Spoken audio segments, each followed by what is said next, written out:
Dangerous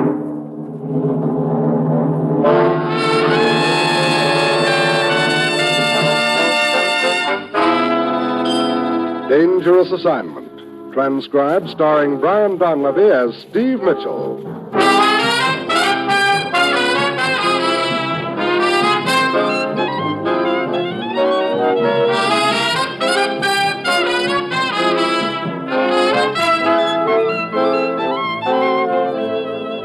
Yeah, danger is my assignment. I get sent to a lot of places I can't even pronounce. They all spell the same thing, though, trouble. But when I walk into the commissioner's office, I don't realize that this assignment's going to wind up with my getting shot at.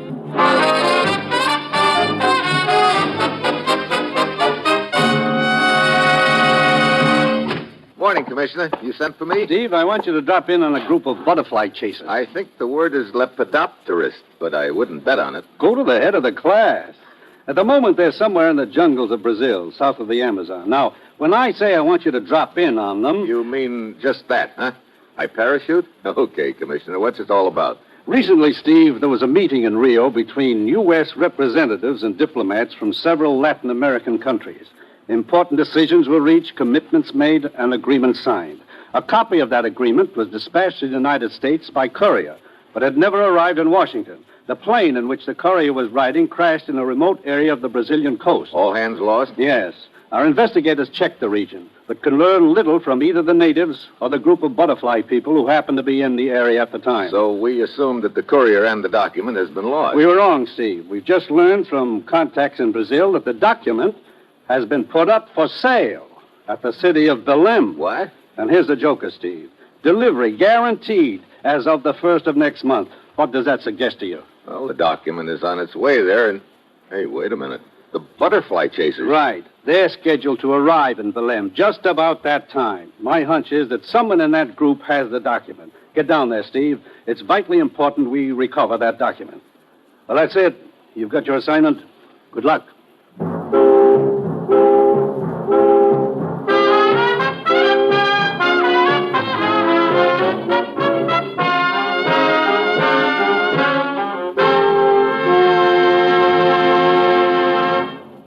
The National Broadcasting Company is presenting Dangerous Assignment, starring Brian Donlevy in the role of Steve Mitchell, colorful, two-fisted government agent. At all those places of the world where danger and intrigue walk hand in hand, there you will find Steve Mitchell on another Dangerous Assignment. Before we bring you tonight's Dangerous Assignment adventure, let me tell you about tomorrow's fine comedy on the NBC Radio Network. Yes, tomorrow you'll hear The Bob Hope Show and Fibber McGee and Molly, and Eddie Cantor will bring you his show business show. There's always entertainment when Fibber and Molly open wide the doors at 79 Wistful Vista. And tomorrow, from Palm Springs, California, Bob Hope will have Bing Crosby, Marilyn Maxwell, and Charlie Farrell as his special guests. And Eddie Cantor's show business show will present a program of Italian entertainers. Bob Hope, Fibber McGee and Molly, Eddie Cantor. Yes, hear all three tomorrow on NBC.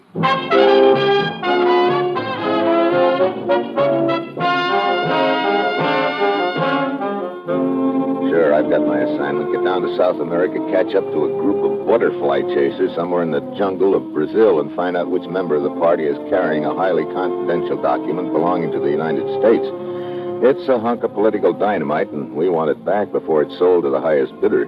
It's early Friday evening when my plane lands in Belém. Captain Arcata of the local law hustles me into another plane, and a few minutes later, we're airborne, heading west over the jungle. The manual contact when you reach your destination, Senor Mitchell, is Sergeant Romero. I sent him out to pick up the trail of the group 2 days ago. Where are they now, Captain? The last radio report I received from Romero a few hours before your arrival had the group camped at this point on the map, almost directly under us. You mean we're there already? We are. Come, I will assist you. Yeah. There's a little matter of slipping into a parachute. Rule number 1, Captain. When about to make a parachute jump, don't forget the parachute. Here we are, senor. Thanks. There is a bright moon. That will help. I'd just as soon it wasn't so bright, Captain. Too easy for someone on the ground to spot the parachute. See, of course. Which means I'll have to drop a long way down, as far as I dare, before I open the chute. The pilot is motioning to us, senor. Okay. What's our altitude? His instructions were 5,000 feet. Right. No circling. We don't want to attract too much attention. See? One pass over the area, and I bail out. See? Okay, Captain. Open her up.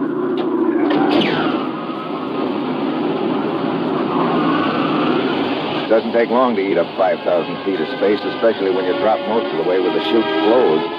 When my count runs out, I pull the cord, then a jarring jolt as the chute opens. I glide slowly down, straight toward the river. I yank at the shrouds to change direction. Sure, so I miss the river, but I land on the top branches of a tree.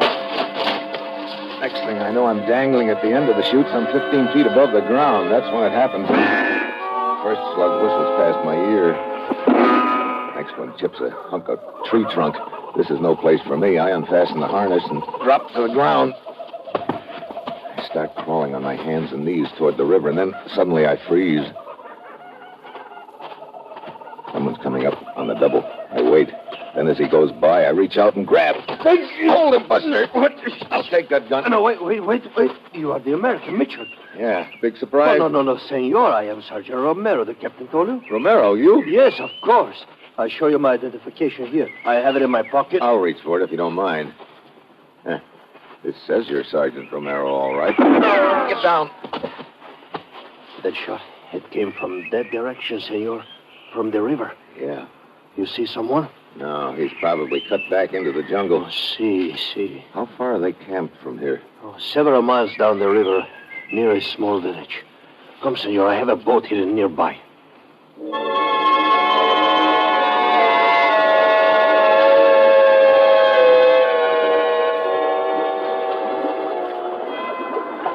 It is not far from here, Senor Mitchell.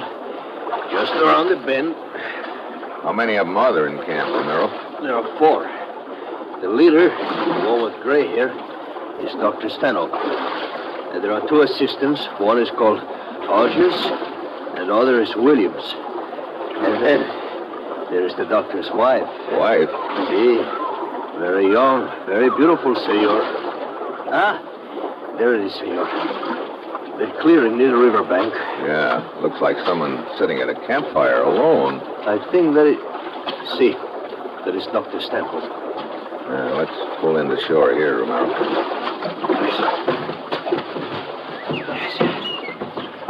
You better stay right here, out of sight for the time being. Stick with the boat and keep your eyes open. I'll be back. See.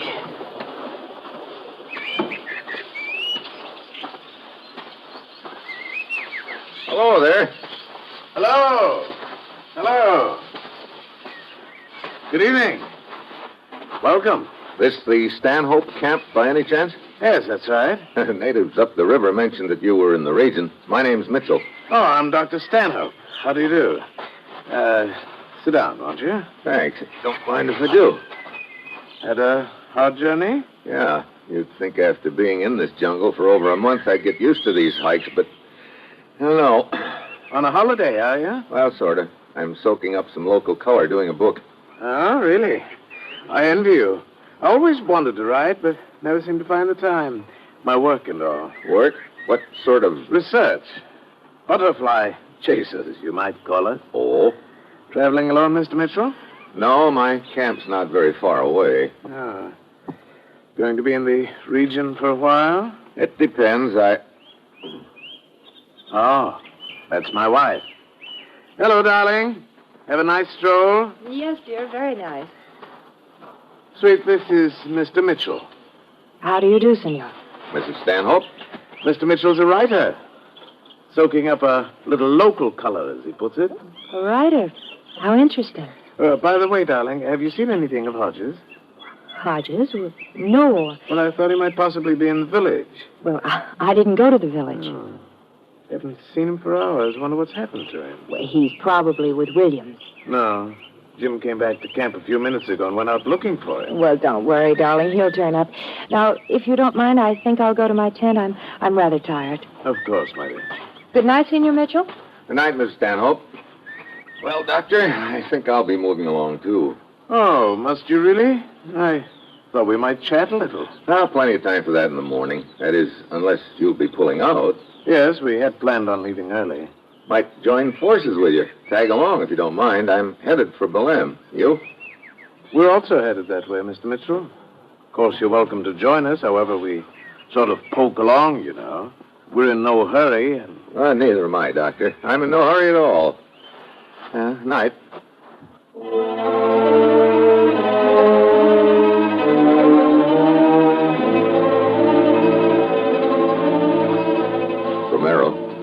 Romero. See here, senor. Well, I've met 50% of the troop. Doctor and his wife. Williams wasn't around, and Hodges hasn't been seen for hours.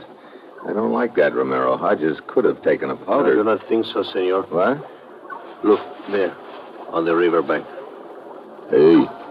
I pulled the body out of the river a few minutes ago. That is the man called Hodges.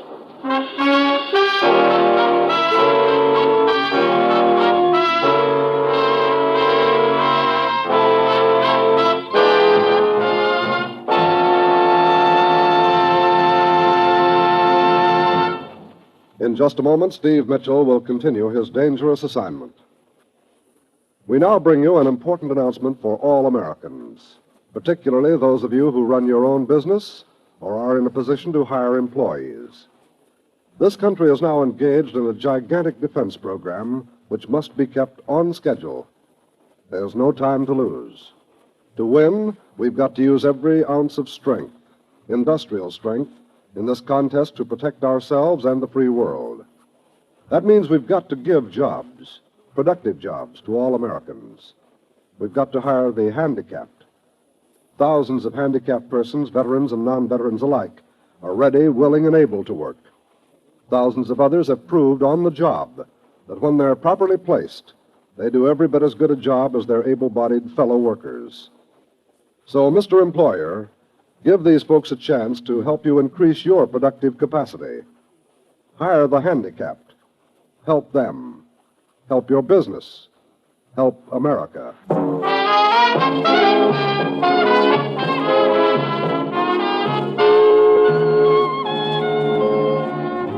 And now back to Dangerous Assignment and Brian Donlevy as Steve Mitchell.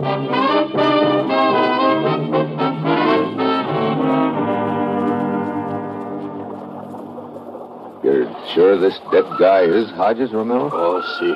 His papers were in his pocket. He was struck on the head. Yeah.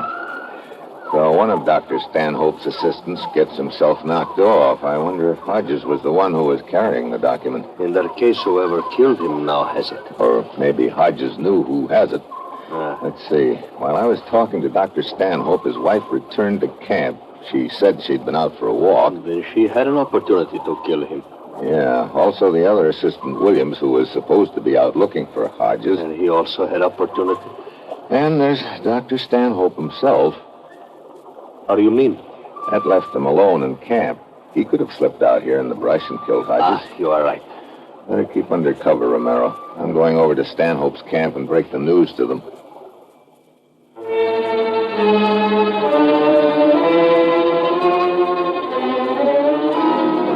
Camp Williams, the other assistant, is there. I tell them I've stumbled across Hodges' body, and they're all properly shocked. We troop back to the riverbank so they can have a look at it. A thing like this is hard to believe, Mitchell. Pretty good friend of yours, huh, Williams? Yes, you're the best. It's dreadful. Perfectly dreadful. Poor Hodges. Such a brilliant career suddenly cut off by a horrible accident like this. Accident? Of course, you see, Hodges couldn't swim. He was wandering along those rocks on the riverbank looking for specimens. Obviously, he fell and struck his head and rolled into the water. Isn't that what you'd make of it, Mr. Mitchell? Yeah, I guess so. Williams, what do you think?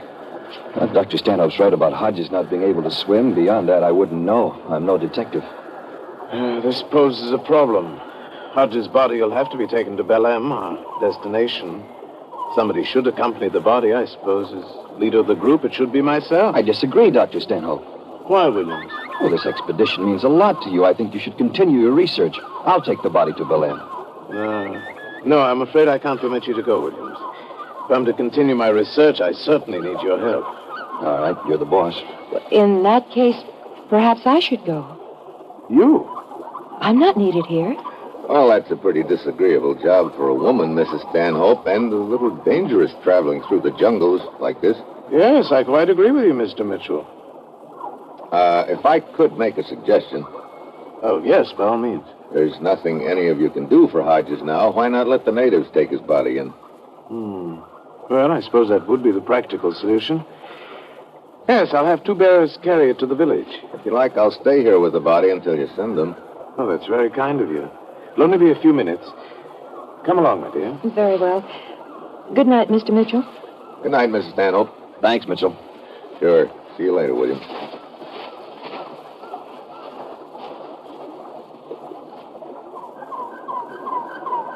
Romero, See?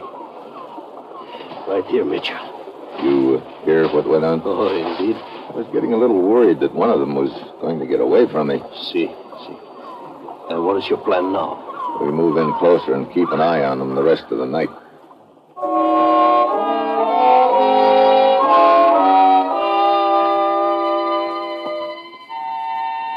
After the natives pick up Hodges' body, Romero and I settle down in the underbrush where we can watch Stanhope's camp. I take the first watch and wake Romero at midnight. Everything's quiet in the camp. Their fire's gone out. I doze off. The moon is setting when I open my eyes again. I look at my watch and realize I've been asleep a couple of hours. I roll over and look toward Romero. Then I sit up fast. Romero's gone. I scramble to my feet and head toward Stanhope's camp. And I get my second surprise. Camp is dismantled. Everybody's gone. This is just great. I found along the trail around the bend, and there, stretched out on the ground in front of me, is a body. Romero. Romero. Oh, Mitch. Here. Gracias. What happened? Oh, I heard a noise from the camp and came to investigate, and somebody slipped up behind me and hit me over the head. You couldn't see who it was? No. It's cleared out. I've got about a 2-hour start on it.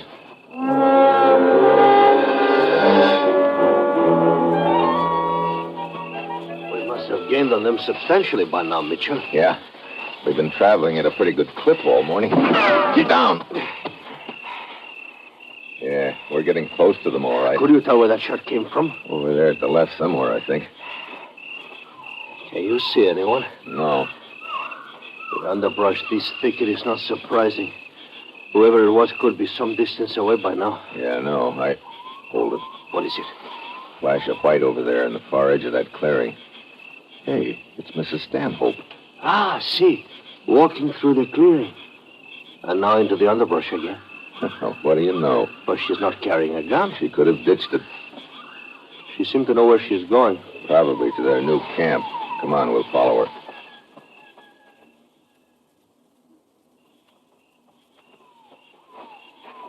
Yeah, there's their camp, all right. Mrs. Stanhope and Williams in front of the tent.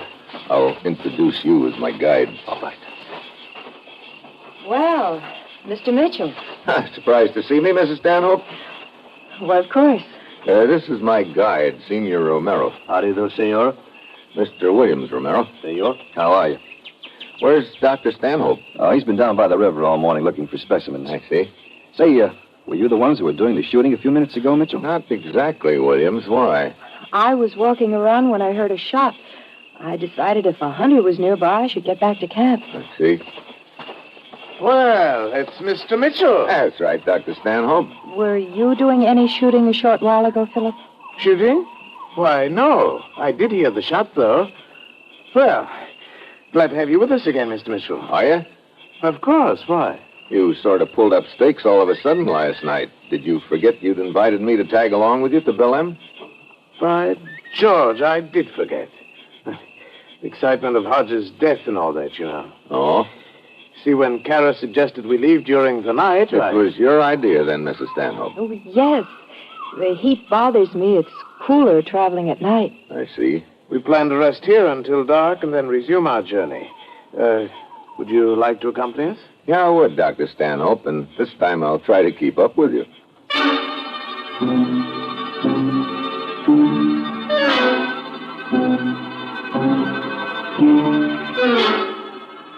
The afternoon drags on. Towards sunset, Dr. Stanhope goes into his tent to rest up for the trip after dark. Williams is working with a few butterfly specimens. Mrs. Stanhope goes down by the river for a smoke. I tag along to keep an eye on her and leave Romero to watch things at the camp. She makes small talk for half an hour or so, and then we wander back. she heads for her husband's tent. I suppose I'd better wake Philip. It's just about cool enough to start now. Yeah. Wonder where Romero is. Well, the camp does look a bit deserted, doesn't it?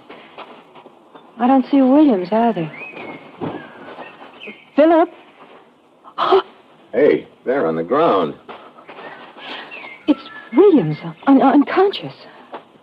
Williams. Williams. Oh, he's all right.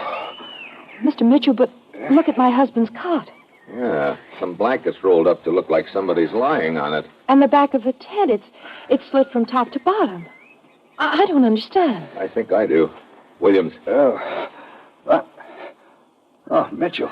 What happened? I came in here to ask Dr. Stanhope something. As soon as I stepped inside, I got hit in the head. Knocked me to my knees. I saw Stanhope slash the wall of the tent and leave. Then I blacked out. Romero must be chasing him. I'll see you later.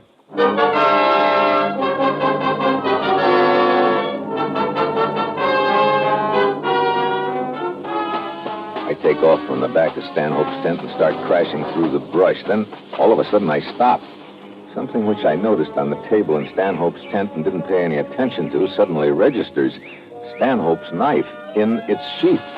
I double back fast. Sure enough, there's another trail leading through the brush in the opposite direction from Stanhope's tent. I follow it. I can hear somebody ahead of me. Then the noise stops. I stop, too, but not soon enough. He's in behind me with a gun. Don't move, Mitchell.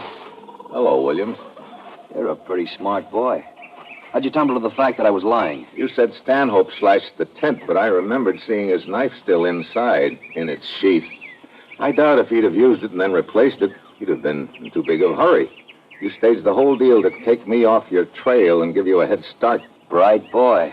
How'd you get Stanhope out of the way? It was simple. I told him you and Mrs. Stanhope had taken off together. He charged down along the river like a bull. With Romero after him. Pretty neat, Williams. I guess that makes you the boy with the document, but what about the dead guy, Hodges? Where'd he fit in? Well, it started out as a two-way split. I decided to change things. I see. Okay, Mitchell, we're still a little too close to the camp. Start walking.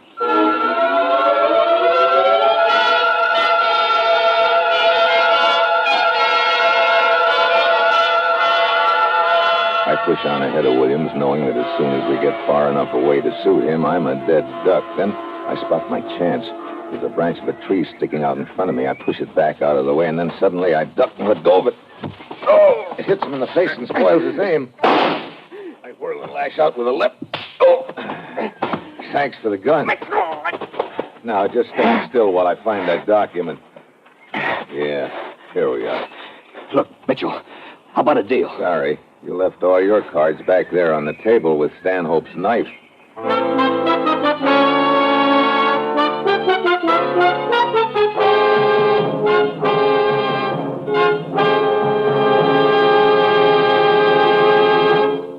Our star, Brian Donlevy, will return in just a moment.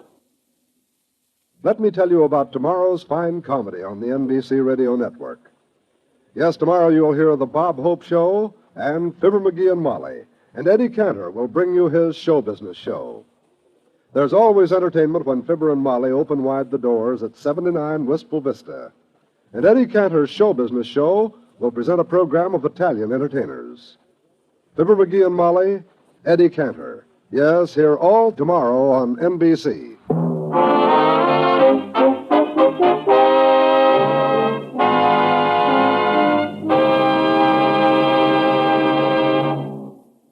Next week, Havana, a beautiful place to get killed.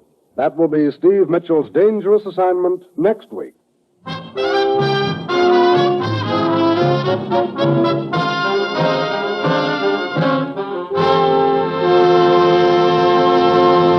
This is NBC, the national broadcasting company.